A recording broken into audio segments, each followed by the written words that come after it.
So, good morning to everyone. So, dear first year students, మన తెలంగాణ రాష్ట్రంలోని intermediate board ఈ academic year అంటే 2026-27 academic ఇయర్కి సంబంధించినటువంటి సిలబస్లో మార్పులు చేయడం జరిగింది. అందులో ముఖ్యంగా ఇంటర్మీడియట్ ప్రథమ సంవత్సరం రసాయన శాస్త్రంలో 3 అధ్యాయాలను తొలగించడం జరిగింది. గణితం 1ఏలో 2 అధ్యాయాలను కొత్తగా చేర్చడం జరిగింది. గణితం 1బిలో ఎటువంటి మార్పు చేయలేదు. అదేవిధంగా భౌతిక శాస్త్రంలో 2 అధ్యాయాలను కలిపి ఒకటిగా మార్చారు. సో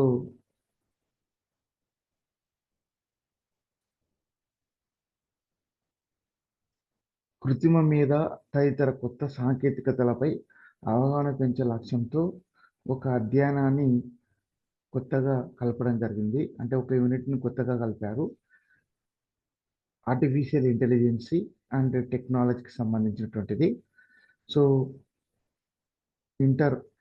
ఇలా చేంజెస్తో కూడినటువంటి సిలబస్లను మరియు బుక్స్ని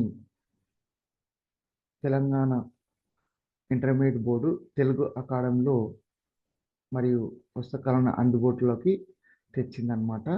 సో ముఖ్యంగా ఈసారి ఇంగ్లీష్ మీడియం పుస్తకాలను కూడా విక్రయిస్తున్నారు. సో జేఈ మెయిన్ నీట్లో లేని సిలబస్ సైతం ఇంటర్ పాఠ్య పుస్తకాల్లో ఉన్నాయని, అవసరమైన పాఠ్యాంశాలు లేవన్న విమర్శలు ఎప్పటి నుంచో ఉన్నాయి. దానికి తోడు ఇంటర్ సైన్స్ గ్రూప్లు సిలబస్ మార్చక 12 సంవత్సరాలైంది.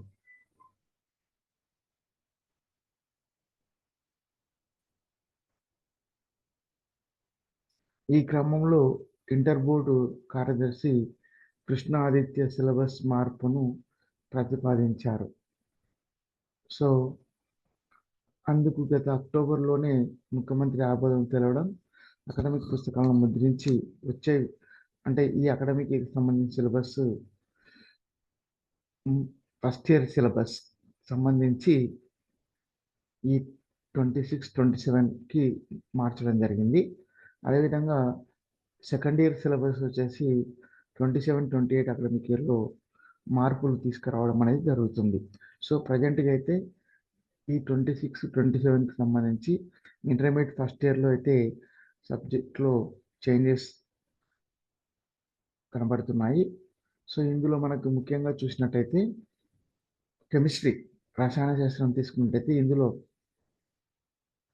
పదార్థాల స్థితులు, హైడ్రోజన్, వాటి సమ్మేళనాలు, పర్యావరణ రసాయన శాస్త్రం అనే 3 అధ్యాయాలను తొలగించడం జరిగింది. అదేవిధంగా భౌతిక శాస్త్రం తీసుకుంటే physical world, units and measurements అనే 2 అధ్యాయాలను కలిపి ఒకే అధ్యాయంగా మార్చడం జరిగింది. So physics of emerging technology అనే దాన్ని 14వ అధ్యాయంగా చేర్చడం జరిగింది. అదేవిధంగా గణితం 1ఏకి వచ్చినప్పుడు sets and relations, sequences and series అనే 2 అధ్యాయాలను కొత్తగా చేర్చారు. సో సింపుల్ ట్రిగనామిక్ ఈక్వేషన్స్ సొల్యూషన్స్ అనే అంశాన్ని తొలగించడం జరిగింది.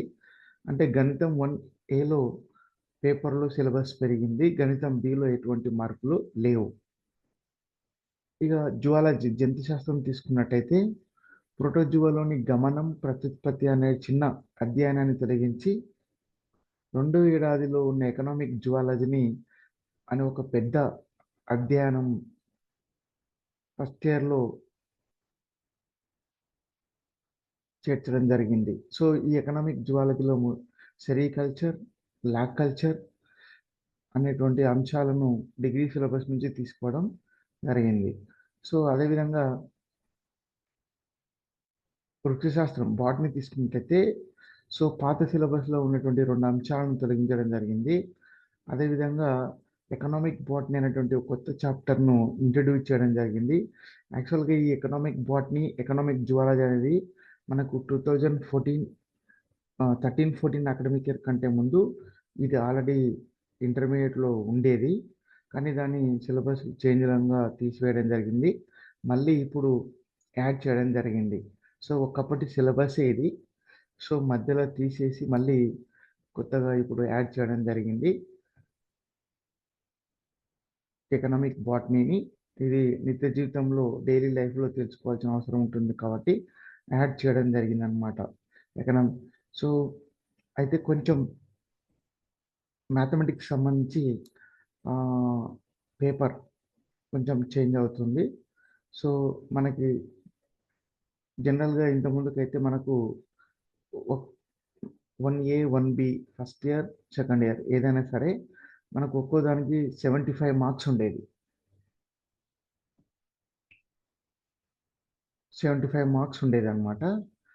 సో, ఫస్ట్ ఇయర్‌లో గణితానికి 15 మార్కులకు ప్రాక్టికల్స్ నిర్వహించనున్నారు కాబట్టి, ఈసారి గణితం పరీక్షకు భౌతిక, రసాయన శాస్త్రాల మాదిరిగానే 60 మార్కులకి రాత పరీక్ష నిర్వహించడం అనేది జరుగుతుంది. సో, ఇక్కడ గణితంలో కూడా ప్రాక్టికల్స్ ఉంటుంది ఈసారి. సో, అదేవిధంగా ప్రశ్నపత్రం తీసుకున్నప్పుడు మనకు ఎలాగైతే ఫిజిక్స్, కెమిస్ట్రీలో 3 సెక్షన్స్ ఉన్నాయో ఏబీసీ. సో, ఇక్కడ కూడా అంటే 2 మార్క్స్, 4 మార్క్స్, 8 మార్క్స్ ఎలా ఉన్నాయో ఇక్కడ కూడా అదే విధంగా 2 మార్క్స్, 4 మార్క్స్, 8 మార్క్స్ ఉండడం అనేది జరుగుతుంది.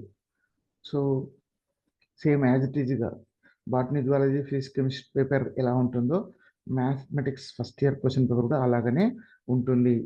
సో, స్పెషాలిటీ ఏంటి అంటే ఆహ్, ప్రాక్టికల్స్ ఉండడం అన్నమాట మ్యాథమెటిక్స్‌లో. ఇది యూనిక్‌గా చెప్పుకోవచ్చు. ఇది ఫస్ట్ ఇయర్‌లో తీసుకొచ్చినటువంటి సిలబస్‌లోని మార్పులు. సో, నెక్స్ట్ అకాడమిక్ ఇయర్ 27-28లో సెకండ్ ఇయర్ సిలబస్ కూడా మారడం అనేది జరుగుతుందనమాట.